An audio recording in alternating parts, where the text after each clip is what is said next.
A young man murdered in cold blood by the Israeli soldiers because he was throwing stones at the apartheid wall to express his anger at Israeli oppression. Hello, my name is Stanley Heller. Welcome to The Struggle. The Struggle is shown at over 30 cable stations from Vermont to New York City and in Washington, D.C. Today, Obama's gruesome Yemen massacre, the October 1st rallies for Syria, and Syrians and Palestinians at a past Tree of Life conference. The New York Times headlined it, "A blast so vile that it could alter the war in Yemen." Our dear allies, the Saudis, used their American weapons to blow up a funeral home, ripping to shreds about 140 people and injuring, maiming hundreds more. On Facebook, I saw a photo which I will not show you. At first, I thought it was wood blackened by fire. And then I realized it was a human being, a person who had been burned to death, blackened by this Holocaust. And this is all being done, this arms sales to the Saudis, it's being done in your name by Barack Obama and Congress and the approving media. And by you, if you know about it and do nothing. At minimum, call a member of Congress. 24/7, they all have answering machines.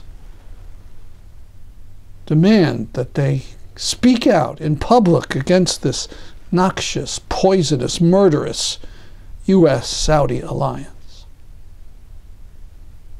From Codepink, Two Yemeni women speak out.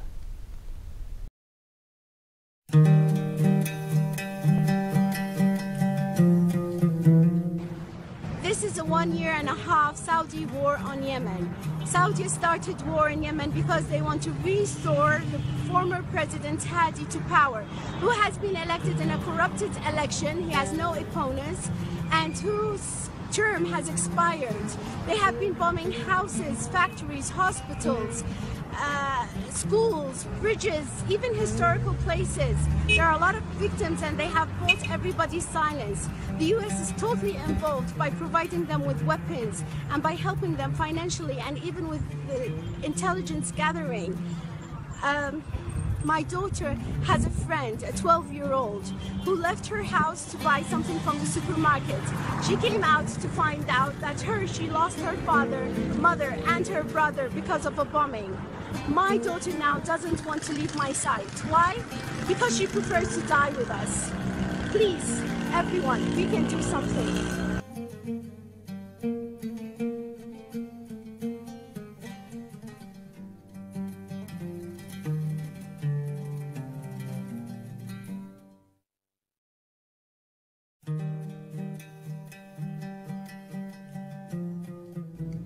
Hi, my name is Ala and I am a Yemeni living abroad. I've been trying to find the words to describe how I feel about what's going on in my country, Yemen. However, I've been at complete loss for words. For the past almost 1.5 years, Yemen has been getting bombed, literally destroyed. Thousands of people have lost their lives. And what I wanted to do today is ask you, whoever's watching this video, who is not from Yemen, who is not going through the same thing with their own country, I want to ask you, how would you feel? How would you feel if you were sleeping peacefully one night and you woke up to the sound of bombs and the smell of fire that will accompany you for 16 months and God knows how long more? How would you feel if you lived in constant fear for your life, for your family member lives, for your friends and neighbors? How would you feel if you lived anticipating that any moment can be your last. Any moment. That's not a life to live. There are no words to describe that. And for me personally, I know that living away from Yemen, I wake up every day and I check all my social media sites to make sure that my family members are active and they're alive. Every day I have to check. And what I don't understand, what I just can't understand is why people, all of us, are watching silently, as if the Yemeni lives just don't matter. And I think that it's time that we change that, and it's time that we speak up and that we demand that the US stop selling bombs and weapons to Saudi Arabia, who's using them to kill the Yemeni people.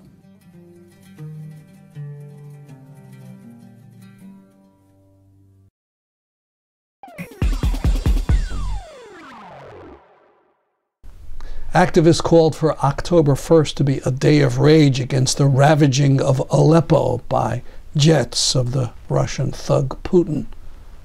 Supposedly 40 cities around the world took part in the protests. The biggest I could find was in Berlin, Germany.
Protest in a city in the Netherlands.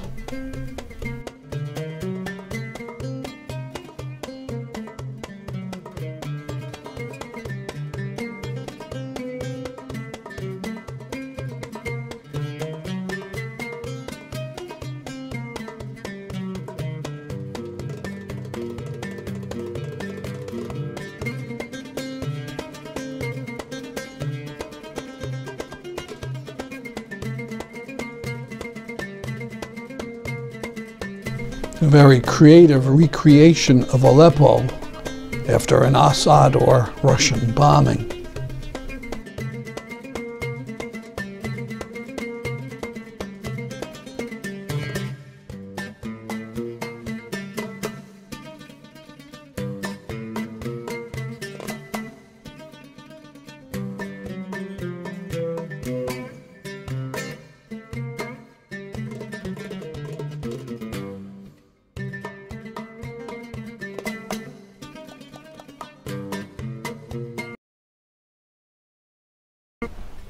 These photos are from Washington, D.C., where a protest started near the White House and went on to the home of the Russian ambassador.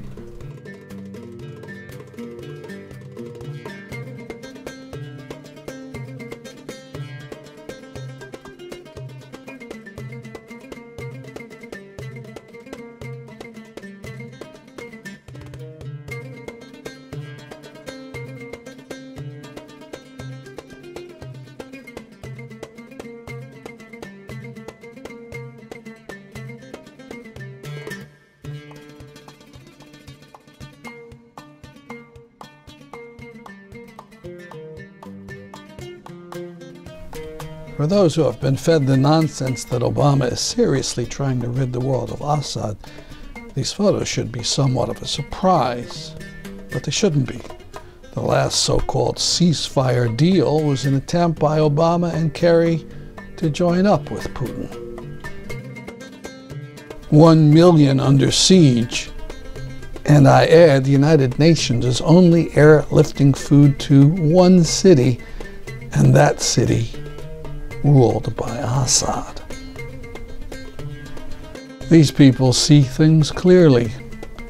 Yet so much of the left can't get it into their heads that the US government and its gang are not the only empire builders in the world. Putin did all this before in Chechnya. He burned its capital to the ground, and is quite willing to do the same to Aleppo and all of Syria. Now, from the Tree of Life conference in Connecticut in 2015, a Syrian couple speaks. For the past 4 years, there has been a grueling war going on that land. And of course, as always with wars, there has been like tragic human need for help. That part of the world, including Palestine, that part of the world has been so generous with everybody. It has accepted so many people from everywhere. Most recently, Armenians from Armenia, Circassians from the Caucasus Mountains, Kurds, Turks, you name it, everybody has somebody there. The land has been welcoming to all. And I guess the world owes it to help it out at its time of need. This is the time to extend a hand, especially from this nation of immigrants, this nation of refugees, to extend a hand and help out people desperate for help. I don't know what to say except that you see everything in the news, and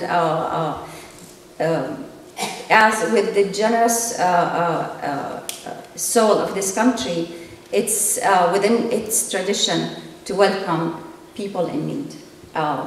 We have been involved in an interfaith coalition to help advance this cause, to allow more Syrian refugees into this country at this time of need. When given the chance, people might not choose to leave their homeland. It's a very generous land. It's a very good land, as everyone, the Palestinians, have been saying.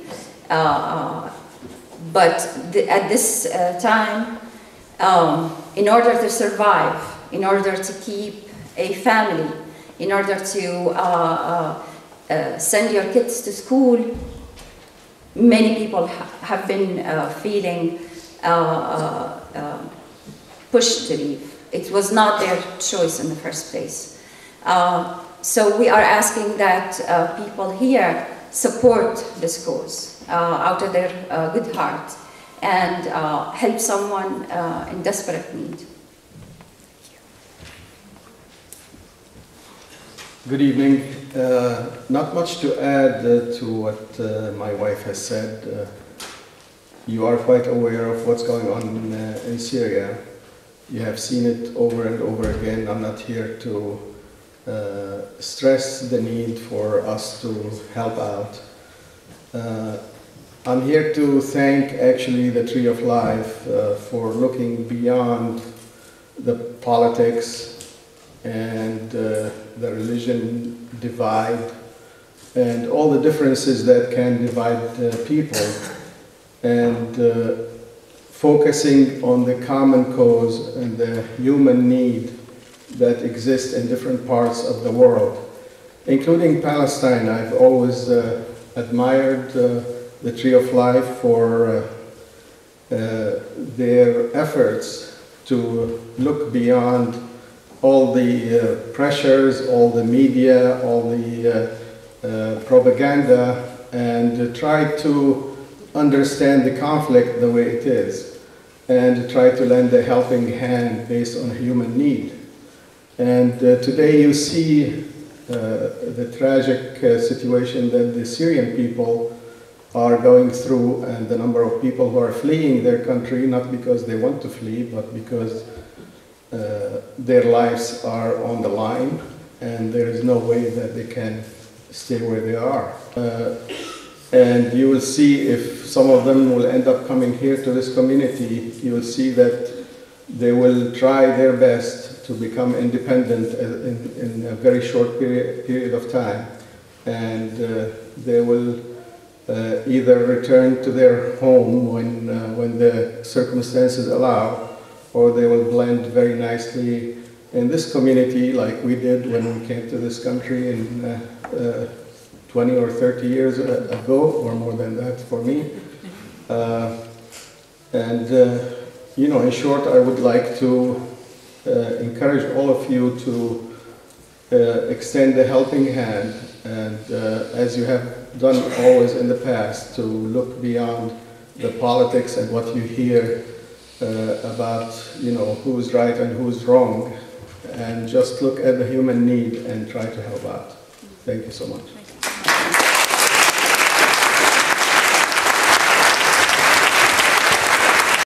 Aline Murad Massoud talks about the murder of a Palestinian. The day I left my home in Bethlehem, Palestine, there was a funeral for 27, a young man, 27 years old. His name is Mu'taz al-Zawahiri. A young man murdered in cold blood by the Israeli soldiers because he was throwing stones at the apartheid wall to express his anger at Israeli oppression, his hunger for freedom of movement, and his desire for a Palestinian state. His death brings the number to over 40 Palestinians killed just this month. Hundreds more have been injured and arrested. Many Palestinians are being killed in cold blood in front of cameras, then accused of having a knife, but later it is proven that he or she did not have a knife and was not even armed. Because of the social media, we are now able to see many of these executions, but somehow the Israeli army and settlers are still getting away with murdering and lying about it. Even most of the US media is reporting from the Israeli point of view and not seeking the truth about the situation and not looking at the root cause, which is the Israeli occupation for my country, Palestine. The Israelis and most of the world do not understand why we are uprising at this moment. We are sick to death of living under occupation. We young people, so-called Oslo generation, thought we would grow up in peace, but the Oslo peace process never happened. So now the Israeli government, still the colonial power, is responding to our resistance so violently because they see us, Palestinians, as natives they want to get rid of, and therefore people who have no rights. With colonial attitude and repressive laws, they want to control us, and they claim they need law and order to do that. It never occurs to the Israeli government that the occupation is causing the problem and our resistance to the occupation is perfectly normal. They keep making laws to make the occupation longer and even stronger, with more settlements and higher walls. As you have been seeing in the news, Israeli soldiers and settlers all behave with impunity and are going after children and unarmed young people. The soldiers have been ordered to shoot live bullets at stone throwers, or even shoot to kill innocent people who defend their land. They are arresting children and teens in their homes in the middle of the night. We see the worst of the hatred and violence from extremists on both sides on TV. But we must remember the vast majority of Israelis and Palestinians want nothing to do with the violence and just want to live their lives. So we can only hope the extremists and their leader, Netanyahu, soon will go away. According to 2015 UN report, Israelis have killed around 3,000 Palestinians, children, only since 2000. A 2013 UNICEF report said around 10,000 Palestinians, also children, were imprisoned by Israel, and more than half of them were tortured and abused. Israel is trying to frighten the next generation of resistance, but instead they are encouraging more hatred. Why isn't the world pressuring Israel to end the occupation and return our land? This is the eternal question. This is the key to peace, a two-state solution, a free Palestine with no Jewish or Israeli settlements, alongside a non-aggressive Israel. The world and Israel should try this. I think it will work out. I'm quite sure it would solve the problem. And thank you. And please keep supporting Palestine's right to exist and for justice and peace and human dignity. Thank you very much. Now, music by Aline Murad Masood and Nassim Alatrash. We're gonna play actually a song that's very common in Lebanon, Syria, and Palestine, and it's called Al-Bid al-Shalabiya. And if there's anyone who can sing in Arabic and recognize the song, please feel free to do it.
Our first notice coming to New Haven on November 11th, a book talk on Palestine by Ben Ehrenreich.